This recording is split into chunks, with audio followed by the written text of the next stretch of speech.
Okay, so just now I talk about uh, wanting to study music because there are unchangeable quality inside me that I discovered through the traveling and through going to the different countries.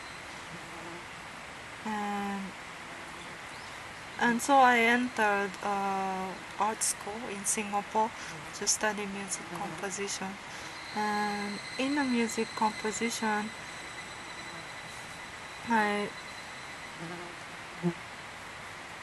I I think we study avant-garde music composer like Lamontian and Stockhausen's. Those are contemporary musicians, which means they come out around 1960s, or where the hippies are.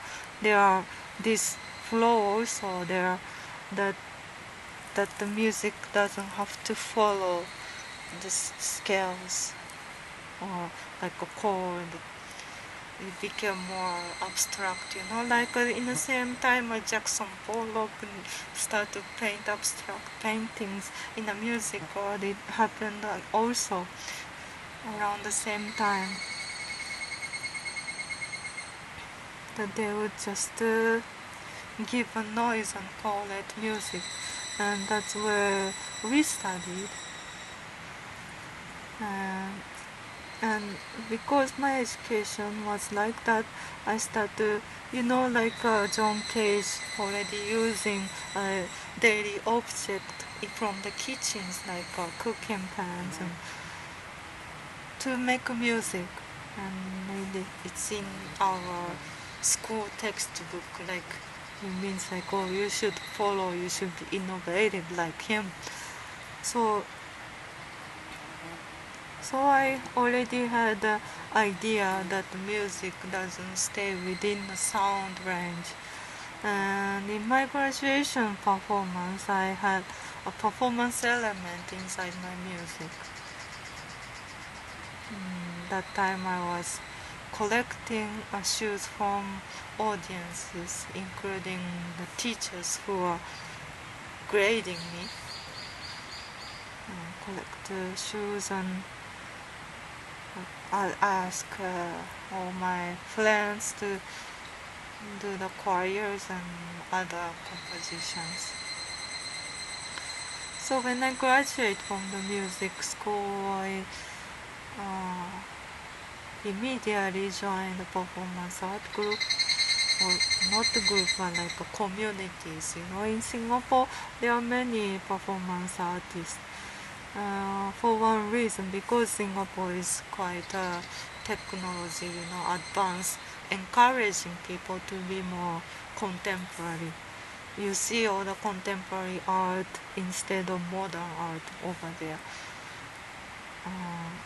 So it's there, and then also the space is very expensive.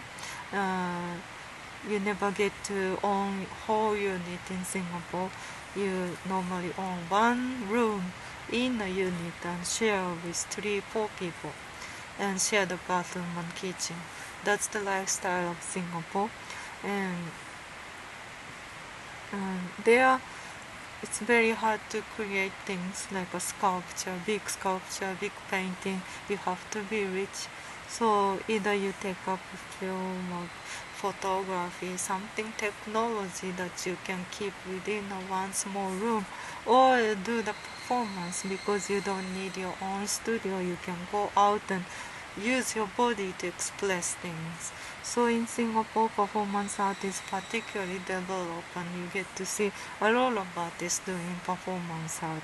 They could be artists too, but then they also do performance, and there are a lot of events about performance art, and government also give funding to the performance art as a part of creating Singapore art scene that is leading to culture, that is leading to the identity issue of Singapore. Well, Singapore, the country is only 80 some years. History is not much, and it gives people less idea about who they are, because 2 generations before they are from other country like Malaysia or China. They all moved there. I think pretty much everyone moved from somewhere else to come to Singapore. Maybe not themselves, but their parents or their grandparents come from somewhere else. So I guess to govern, control the country, government really need to find the identity. The identity was a big topic in Singapore. Now I don't know, but I'm sure it is. What is Singapore? What defines Singapore's? That kind of artwork you get the funding. And Malay artists I see get good funding also because they are considered like a natives, because Singapore used to be Malaysia, part of Malaysia, and means it's all kinds of Malay culture. So something like that.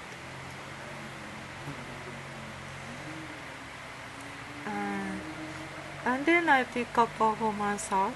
Pick up means what?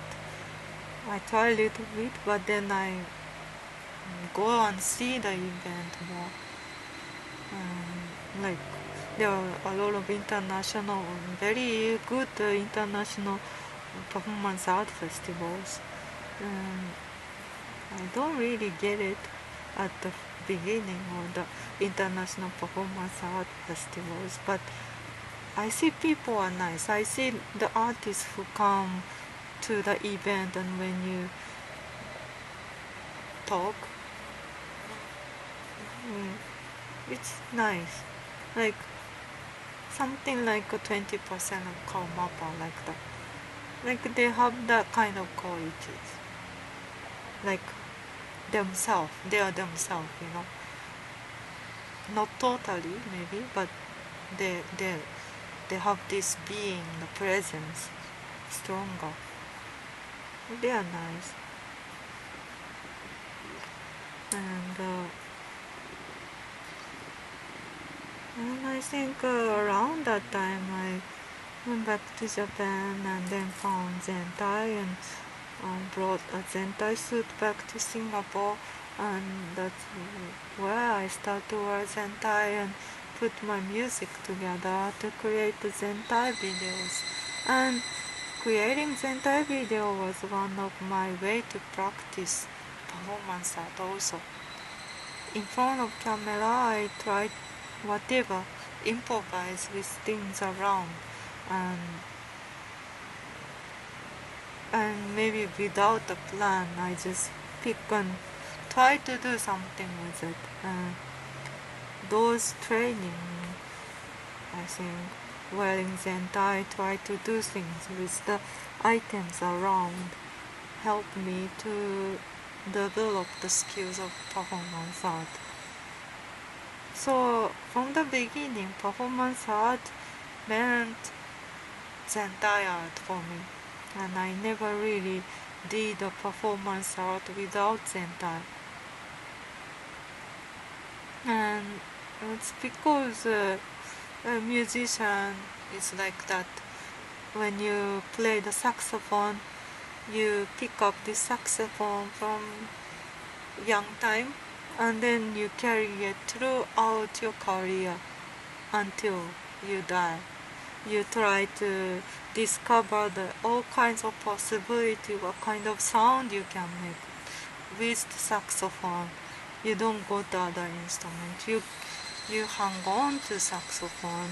You buy different saxophone, but it's always saxophone. You play different type of music, try to discover yourself through what you can do with saxophone. I think it's the general idea of musician, what you can do with this instrument. It was like the Zentai was like an instrument, what I can do with it. So there is no ending. It's just a tool that comes along with my growth.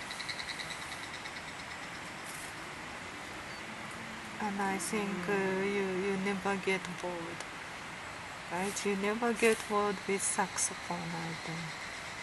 Yeah, maybe some people move to baritone, yeah. I like that. To me, not much a big difference. You play saxophone, play baritone, yeah. So, so I just stick to Zentai as like my instrument, visual instrument, and try to discover whatever I can do with this Zentai. And also, I think in the world there are so many artists, and I think it's better to stick to one thing rather than doing everything like a painting and different thing. Then people may lose you. You tend to be forgetful. So just stick to one thing. Then maybe whenever they see Zentai, then they may remember me. They may not, but they may remember me.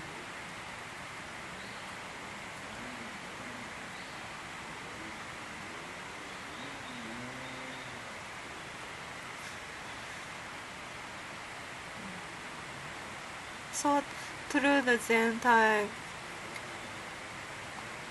first few years, I believe I was more active making Zentai videos, and suddenly I had this opportunity to organize Zentai Art Festival with several exhibitions and performances, series of performances that I invite the dancers and the artists and who else?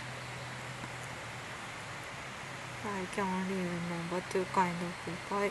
I invite quite a variety of people, you know. I just can't remember. No, I should remember.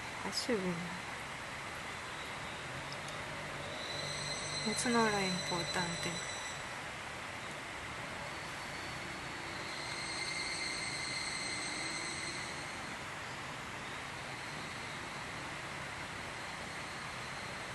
Just, the sun just starts shining on me, so I blank out.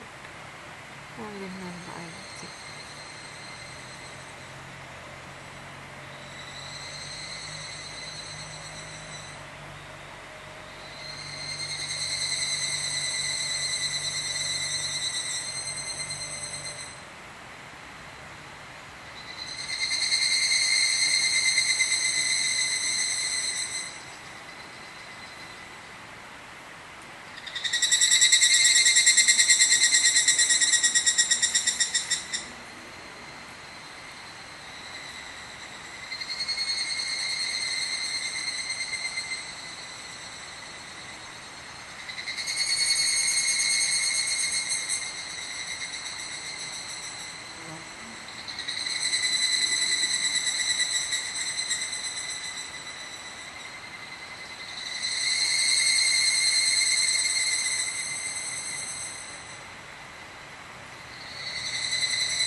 By the way, this Zentai is like a three-dimensional sort meaning like there is scene up to here in front of my face.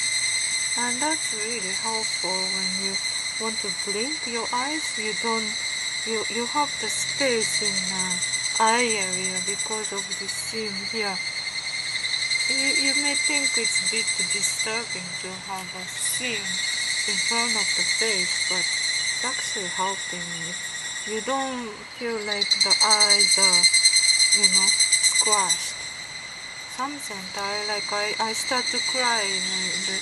The other time I did the interview and I had that kind without the scene. It looked good, but then it squashed my face. So So like every time I try to blink, it's like coming into this thing, and I wasn't comfortable blinking. No, now it's like blinking so easy. I have no problem with the face area. When you wear Zentai for a long time, you may have this issue around the face, like you have this nose sniffing, then nose running, and when it's cold, something like that. It happens quite often because the face is squashed. And with this Zentai, with the seam in the middle, you have less problem like that with the eyes and nose, because the dimensions are kind of kept well.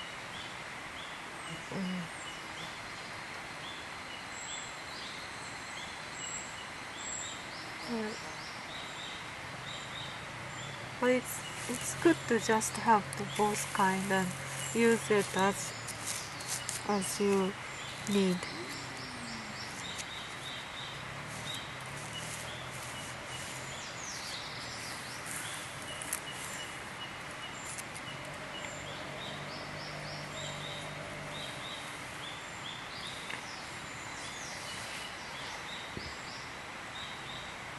And in the summertime, when things are a little sticky, this slippery material is easier to wear than this non-reflective type of fabric.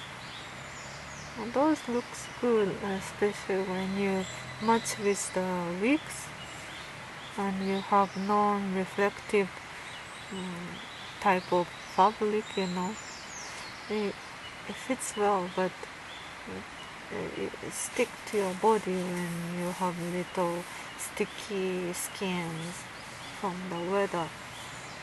So in the summertime, this slippery material is easier.